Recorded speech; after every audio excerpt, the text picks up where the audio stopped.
Oi, turma! Vamos conversar um pouco sobre neurogênese, desenvolvimento neuronal. Como é que os neurônios se desenvolvem na sua fase embrionária, né? Como é que eles vão se formar aí? Neurônios adultos podem se multiplicar? Veja, existe um dogma central da biologia que a gente entende que neurônio adulto não tem capacidade de divisão. Isso na sua estrutura, portanto, adulta. Mas novos neurônios podem surgir no sistema nervoso central ou mesmo periférico, a partir de células precursoras. Então, algumas daquelas células da glia, especialmente os astrócitos, podem originar novos neurônios, especialmente em regiões ligadas à memória, como, por exemplo, o hipocampo, uma região que está bastante ativa na medida que vai sendo estimulada. Portanto, quanto mais estimulamos essa capacidade de cognição, de memória, mais neurônios podem vir a se desenvolver. Neurônios se regeneram? Isso é outra questão.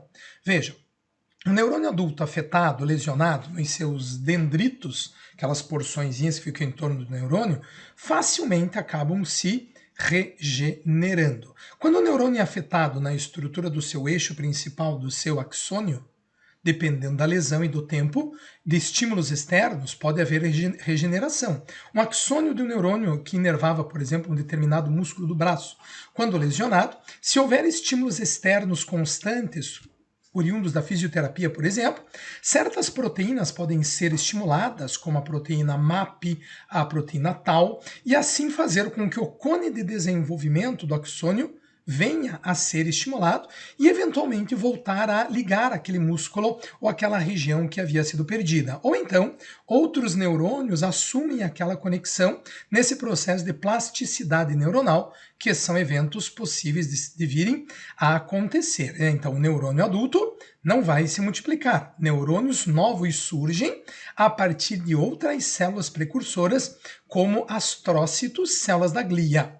Outro item que eu quero falar mais com vocês então aqui agora é como ocorre a origem dos neurônios lá no nosso sistema nervoso inicial, na formação do embrião. Vamos ver?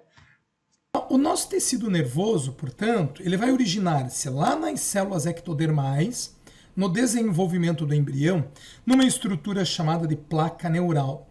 Esta placa neural vai originar dois tipos principais de células, os neurônios e as células da glia, gliócitos, também chamados, ou células da neuróglia.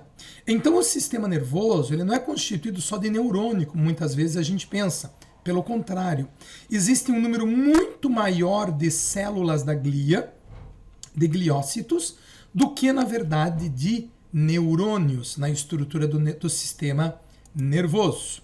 Aqui seria a estrutura do desenvolvimento do embrião, aqui as células da ectoderme, células da endoderme, então as células da parte superior, como se fossem as costinhas do embrião, as costas do embrião. Isso nós estamos falando no início do desenvolvimento embrionário, lá por volta do 6º, 7º, 10º dia do desenvolvimento do embrião, ou seja, super no início, já começa a ocorrer essa dobra na parte dorsal do embrião, onde esse chamado tubo neural vai se formar, né?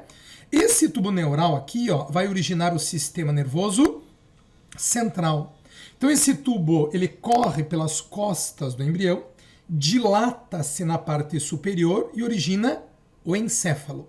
E ele continua correndo nas costas do embrião, originando a medula raquidiana.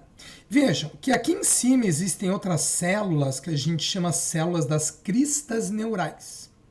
As células das cristas neurais, elas se espalham pelo corpo inteiro e vão originar os nervos, os gânglios, que vão fazer parte do sistema nervoso periférico.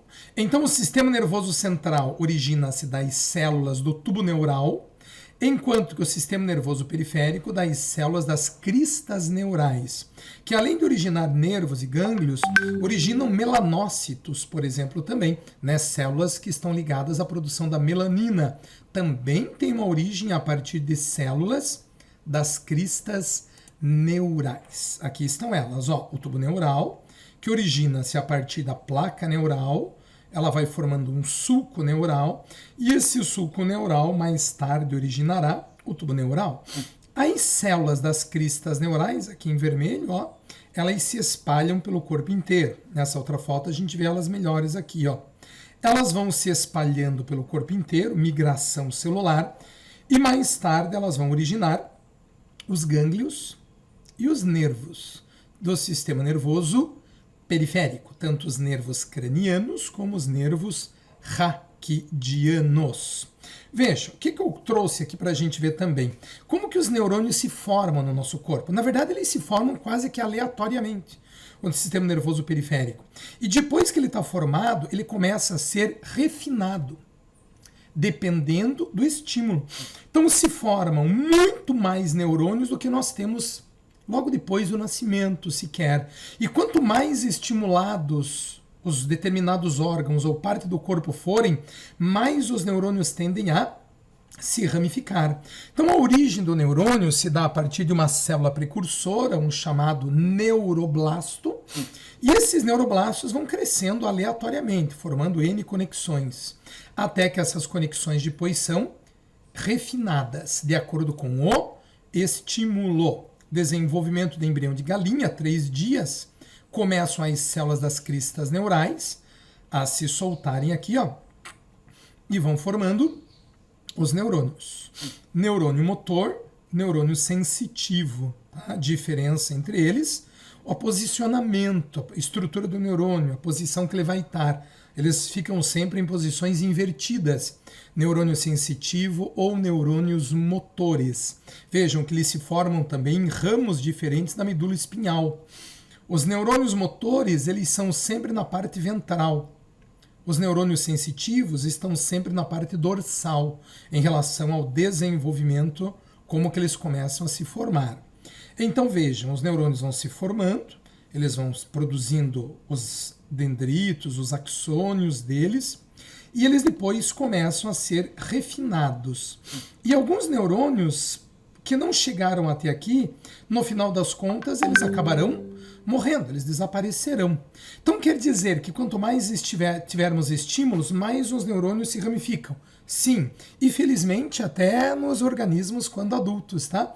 Quanto mais estímulos a gente tiver, mais os neurônios tendem a fazer conexões, não só na parte periférica, como na parte do sistema nervoso central também. Existem experiências que são feitas, por exemplo, com ratos recém-nascidos, em que tampam o olho do bichinho, logo depois que nasce, e depois de alguns dias tiram aquela estrutura, tá?